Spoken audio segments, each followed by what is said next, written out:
जय जिनेंद्र बंधुओं, आज हम पारस चैनल के माध्यम से एक ऐसे स्थान का आपको दर्शन कराने जा रहे हैं जो कि इस पंचम काल में भी जहाँ पे अतिशय विद्यमान है और वहाँ पर समोसरण लगता है। झांसी जिले के अंतर्गत झांसी से 120 किलोमीटर दूर एक छोटा सा गांव है और जिस गांव का नाम है तोड़ी फतेहपुर। उस तोड़ी फतेहपुर में हर माह के कृष्ण पक्ष में 12, 13, 14 अमावस्या के दिन मेला लगता है। सैकड़ों की संख्या में वहां भक्त आते हैं और अपनी मन की मुरादें पाके जाते हैं। आज भी जब पार्श्वनाथ भगवान की अश्चर्यकारी प्रतिमा का मंदिर जो कि तोड़ी फतेहपुर में विराजमान है और जहां पर जब दरबार लगता है उस दरबार में हम प्रश्न करते हैं और हमें उन प्रश्नों का उत्तर मिलता है। और तोड़ी वाले बाबा का तो यह चमत्कार है कि रोते रोते आते हैं और हंसते हंसते जाते हैं। आपने अपने जीवन में अगर तोड़ी फतेहपुर के दर्शन नहीं किए हैं तो जरूर एक बार जाना और पार्श्वनाथ भगवान के दरबार में जाकर के श्रीफल अर्पण करके अपने मन की मुरादों को पाना।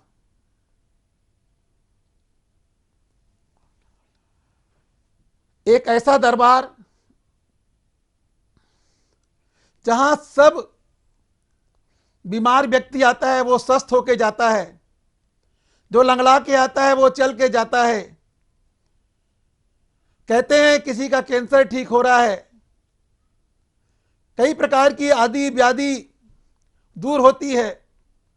ऐसा दरबार तोड़ी वाले बाबा के दरबार में आप जरूर आएं और आइए हम वहाँ तोड़ीपुर वाले बाबा के प्रवचन और आपको वहाँ के दर्शन कराते हैं पारस चैनल के माध्यम से। आप देखते रहिए तोड़ी वाले बाबा अश्चर्यकारी भगवान पार्श्वनाथ भगवान के दर्शन कर अपने जीवन को धन्य करें।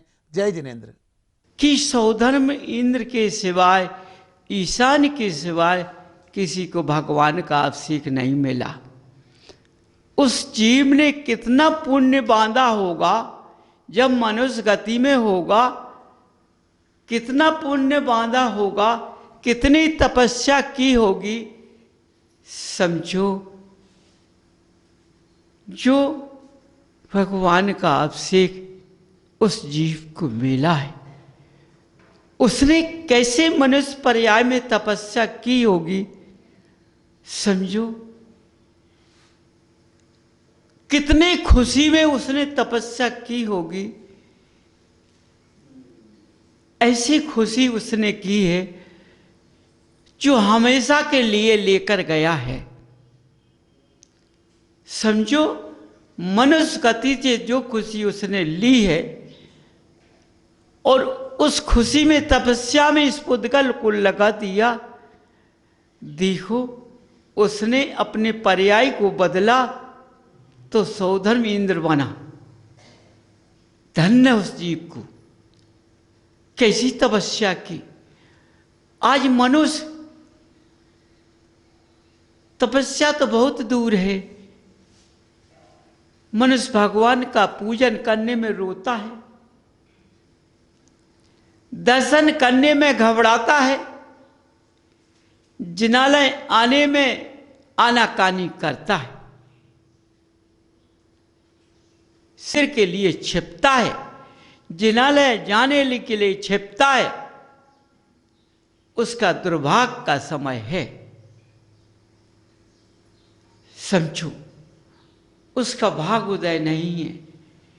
जो मंदिर की भक्ति के लिए, भगवान का दर्शन करने के लिए, उनके गुणों का पूजन करने के लिए अपने अंदर की भावना को नहीं जगाता है, नहीं लगाता है, उस जीव का पुण्य का बंध नहीं है, जन्म जरूर लिया है। आज मनुष्यों ने भगवान का अभिषेक का महत्व नहीं रखा है, भगवान के पूजन का महत्व नहीं रखा है। सबसे पहले आज के मनुष्यों ने महत्व किसका रखता है? जब सुबह से उठता है तो किस पर बैठ जाता है? जिससे पेट का धंधा चलता है। मनुष्य क्या कहता है? भगवान का दर्शन और अभिषेक में हम सुबह समय लगा देंगे तो हमारे प्रातः काल का ग्राहक निकल जाएगा, हम फिर क्या खाएंगे? बंधुओं, तुम्हारे अंदर किस बुद्धि का विभाग पहुंच गया है? तुमने इस बुद्धि को कैसे पलट लिया है? हो सकता है कि तुम खाना खाने बैठो और तुम्हारी थाली में कोई कीड़ा गिर जाए तो क्या खाना खा लोगे? नहीं खाओगे। तुम थाली पर बैठे, तुम्हारा मन बदल गया, या घबराहट पैदा हो गई, या पेट में कोई दर्द हो गया, या शरीर के अंग के अंदर कोई दर्द हो गया, तो खानी थाली सरकाने तुरंत चले। क्या हो गया? घबराहट होने लगी है। बंधुओं, पहले तो तुम जिन मंदिर से खाना खाने को बैठ गए, मंदिर की इच्छा नहीं की, समझो वही थाली से उठ गए। ये क्या हो गया? क्या करूं? पता नहीं, घबराहट पैदा हो गई। अंदर से उल्टी का मन होता है। समझो, जब तेरी किस्मत में भोजन नहीं लिखा था तो तेरे अंदर से पीछ पुद्गल और जीव के नाते के द्वारा तेरे अंदर घबराहट पैदा हो गई। तूने भोजन नहीं कर पाया। सब सोचो, विचार करो अंदर से, मेरे अंदर भोजन जाने का समय नहीं लिखा है, थाली सामने रखी हुई है, कीड़ा गिर गया या घबराहट पैदा हो गई या पति पत्नी में विवाद हो गया या कोई सदस्य घर में होता उससे विवाद खाने में हो गया, थाली इस तरह से सरक जाती है, भोजन अंदर नहीं जाता है। क्या कहते हो? मेरा दुर्भाग्य है जो मेरे खाने के समय ऐसा उत्पत्त हुआ है, उत्पात हो रहा है। समझो, तुम्हारी किस्मत कैसी है?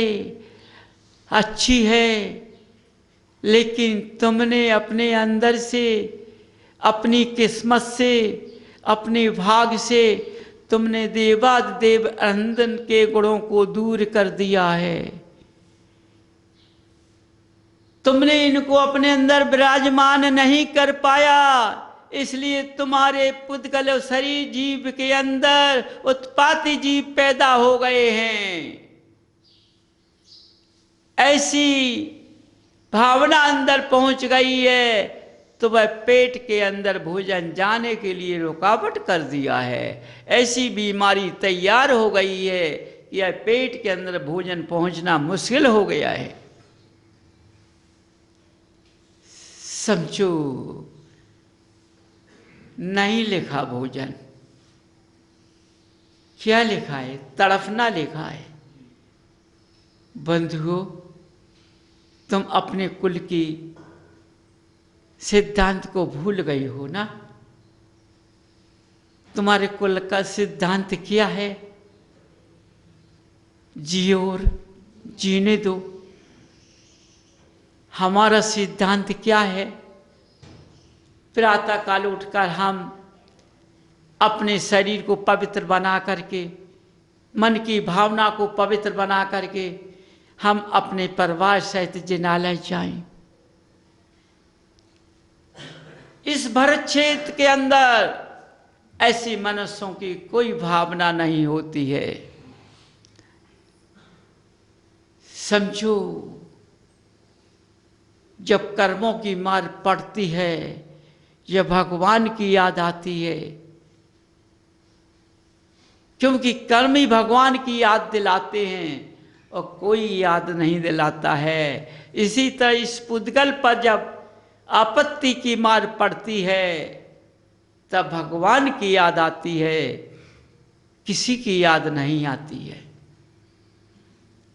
यदि तुम कुल और रास्ते को देख करके भगवान के चरणों में झुक करके उनको अपने अंदर बसेरा कर लेते ना, अपने अंदर उनको बसा लेना, तो ये मौका ना मिलता तुमको देखने को। हम सुबह से इस बिजनेस पर नहीं बैठते, क्योंकि हमारे अंदर भगवान विराजमान है। इसलिए हम सबसे पहले उठकर जिनालय में जाकर भगवान की शरण में अपना मस्तक साष्टांग झुका देते।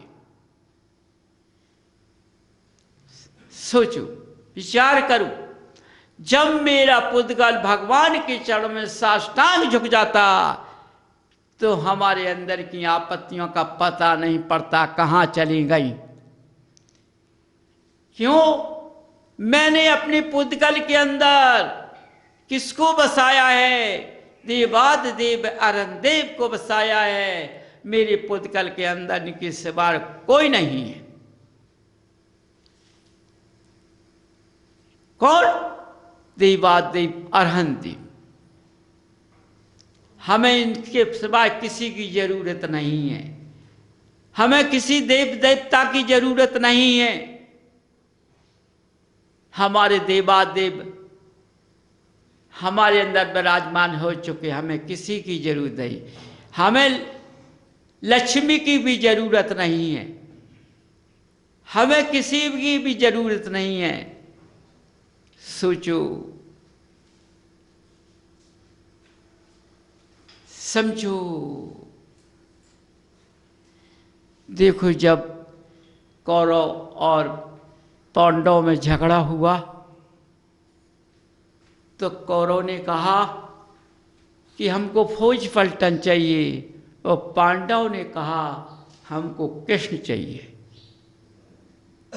कुछ नहीं चाहिए, फौज नहीं चाहिए, फौज की जरूरत नहीं है। क्या मांगा? इसलिए बंधुओं, तुम कहां भूल गए? किस रास्ते को भूल गए हो? इस माया को मांगने से क्या होता है? समझो ना, ये हमेशा रात दिन खड़ी रहती है। ये मनुष्य को लालच देकर मनुष्य को गिरा देती है। समझो, लेकिन भगवान किसी को लालच नहीं देते हैं। भगवान का रूप निहारो ना तो आँखियां हमेशा प्यासी रहती हैं।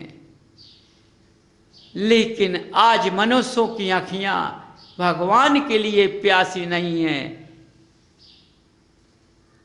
उस चतुर्मुखी माया के लिए प्यासी हैं जो चारों प्रकार से खाती है। समझो, पहले तो मनुष्यों के पास में किसका भंडार था? रत्नों का भंडार था।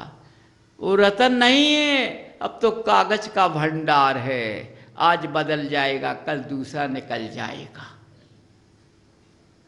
समझो, इस कागज के पीछे मनुष्य सब कुछ भूल गया है, कुल भूल गया है, भगवान भूल गया है। समझो ना, नहीं, भगवान नहीं भूलना है, भगवान के गुणों को नहीं भूलना है, उनके रास्तों पर हमें चलना है। तो उनका रास्ता क्या है? महावीर का रास्ता क्या है? जियो और जीने दो। महावीर का रास्ता छल कपट नहीं है। महावीर का रास्ता समझो ईसा जलन का नहीं है, चुगली का नहीं है। जैसे एक कुत्ता एक रोटी के लिए दर दर दरवाजे पर जाता है, ऐसे ये छगल कपट वाला, चुगली करने वाला, व्यंग करने वाला, ये कुत्ते की तरह एक एक के मनुष्यों के पास बैठता है, फिर उसकी व्यंग कसता है, किसकी चुगली किसी से करता है, उसका भोजन उससे भरता है, उसका पेट उससे भरता है, उसका भोजन से पेट नहीं भरता है। जब तक भोजन कर भी ले तो वो भूखा है, जब तक कुत्ते की तरह चार देरी की धूरा नहीं खाएगा, जब तक उसकी इंद्री शांत नहीं होती है। समझो, उसने अपना मकान छोड़ दिया, अपना स्थान छोड़ दिया, अपना दुकान छोड़ दी, अपना सब कुछ छोड़ दिया। बताओ आज का मनुष्य का जीवन कैसा चल रहा है? कुत्ते की तरह चल रहा।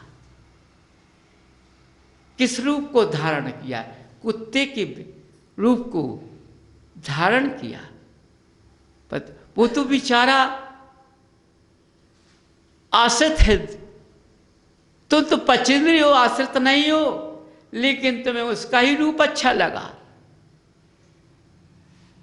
बंधु, ऐसे मनुष्य गति के जीव कभी पनपते नहीं हैं। ये भगवान का कितना भी पूजन अर्चना करें, ये इनके अंदर भगवान कभी पहुंच नहीं सकते। यदि मनुष्य भगवान को मानता ना, उनकी पूजन करता, तो ऐसे रास्ते पर नहीं चलता है। क्यों?